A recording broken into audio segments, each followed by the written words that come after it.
This podcast is provided for educational, informational, and entertainment purposes only, without any express or implied warranty of any kind, including warranties of accuracy, completeness, or fitness for any particular purpose. Hi everyone, welcome back to our ABCC's podcast. And today we have Alan and myself, Marcus, here again with you guys. Hello, everyone. Welcome back. So today's topic will be on a specific cryptocurrency. This cryptocurrency is Solana. Okay, so Solana is one of the has actually came up to be one of the hottest cryptocurrency that people have been talking about for the past couple of years. So we thought that we should touch this, especially so since the previous two cryptocurrencies on our podcast that we have talked about was on Bitcoin and on Ethereum. So let me start off by letting Alan talk a little bit on what is Solana. Yes, sure. Thanks, Marcus. So I would say Solana basically is just it's another blockchain network that is tailored for developing cryptocurrencies and smart contracts like Ethereum.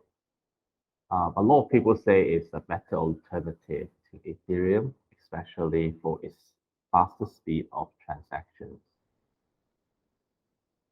So as a matter of fact, the Solana blockchain platform could easily perform almost 50,000 transactions per second compared to like 30 transactions per second on Ethereum. Solana can easily incorporate multiple trades in the existing network, including application development, also token mining, and that's why they have to rightly earn the credential of being a competitor to Ethereum. Based on the Rust programming language, Solana delivers a formidable base for safeguarding all transactions. In addition, Solana use the proof of history also enables it to offer a highly scalable and efficient network. Back to you, Marcus. That was a brief part of what Solana is. A very, very short run through on what Solana is. I will be touching more on right now on the history of Solana. So this is something that was actually extremely interesting to me, because usually when I look at a specific cryptocurrency, I like to look back on exactly what happened in the past. I like to look back on what they have done, who the founders are. It's just one of the research things that I do just for myself. So the history of Solana started out in 2017, if I'm not wrong. This guy called Anthony Yakovenko. He is a software engineer, and he worked on things like compression algorithms. He wrote the white paper for Solana in November 2017, and he called it proof of history. So that's where the first part of Solana started. He called it a proof of history, and this proof of history is actually a technique for keeping time between computers that do not trust one another, because he figured out Ethereum had that issue of slow transactions of 30 per second, and he wanted to solve that. He has just been thinking that he wants to solve that slow transactions, because for any kind of widely used transactions payment system, for example, like Visa, they have high transaction speeds of more than 10,000 at least per second. So Anthony wanted to solve that particular issue that was going on for the blockchains.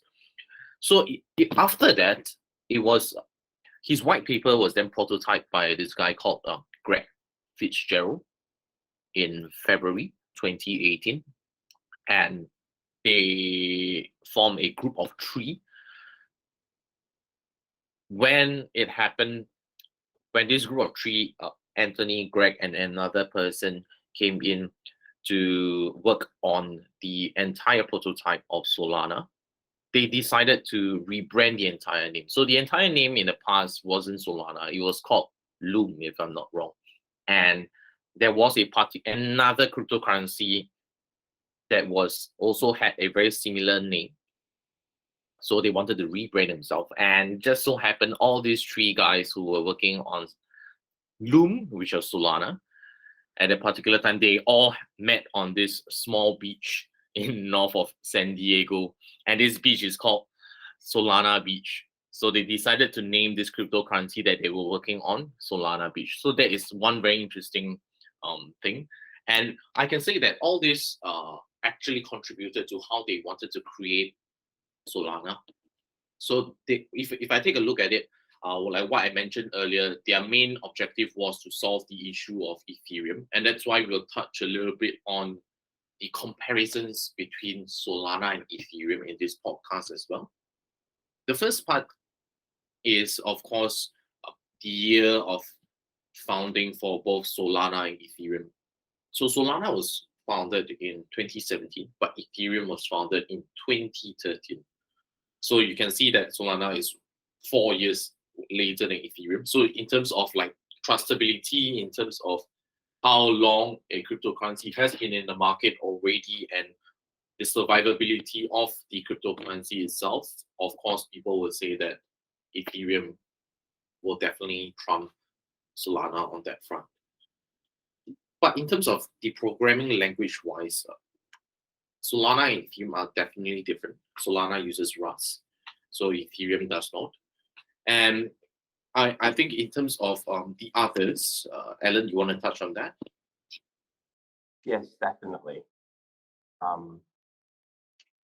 So basically, in the case of Ethereum, every participant in the network will hold a copy of the digital ledger.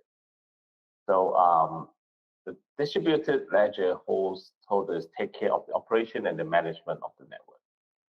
Therefore, in Ethereum is only capable of processing a limited number of transactions every second.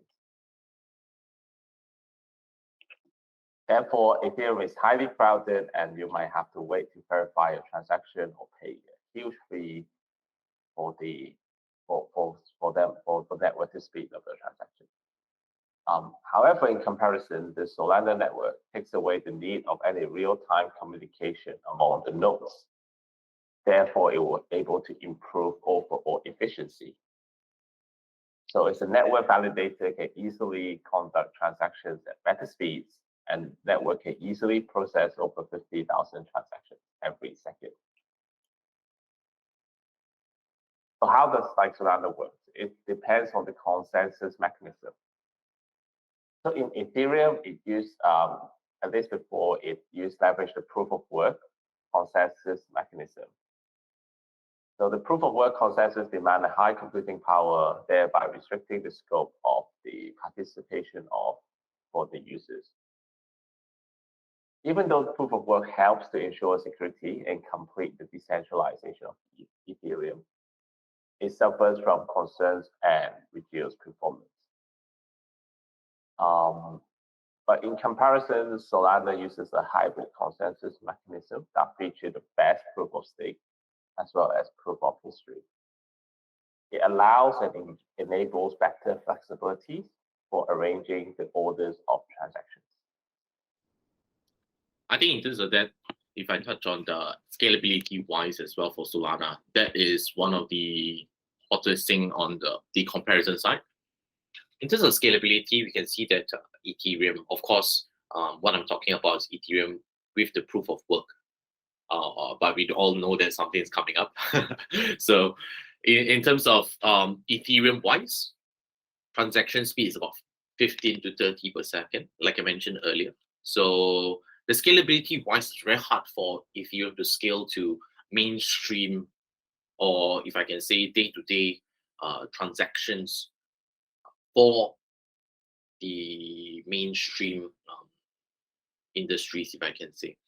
So there were like a lot of developments of the layer 2 scaling solutions for Ethereum, but Solana itself can actually address all these kind of scalabilities because of, number one, their high performance protocol that involves the very innovative time architecture, like what I mentioned earlier, the proof of history, and of course, the improved transaction processing speeds and the consensus model that Alan mentioned earlier. And this brings us to the end of this podcast episode. We'll see you again next week. The information contained in or provided from or through this podcast is not intended to be and does not constitute as financial advice, investment advice, trading advice, or any other form of advices. The information in this podcast is general in nature and is not specific to you, the users, or anyone else. You should not make any decision, be it financial, investment, trading, or otherwise, based on any of the information presented in this podcast without undertaking independent due diligence and consultation with a professional broker or financial advisory. You understand that you are using any and all information shared in this podcast at your own risk. You are solely liable for any losses that you may incur from investing, and in no event shall we be liable for any losses which may be incurred while investing. Trading of cryptocurrencies is highly risky and may not be suitable for the general public. All opinions expressed by the program participants are solely their own current opinions and do not reflect the opinions of ABCC. Participants' opinions are based upon information they consider reliable. ABCC does not warrant the completeness or accuracy of such information and should not be relied upon as such.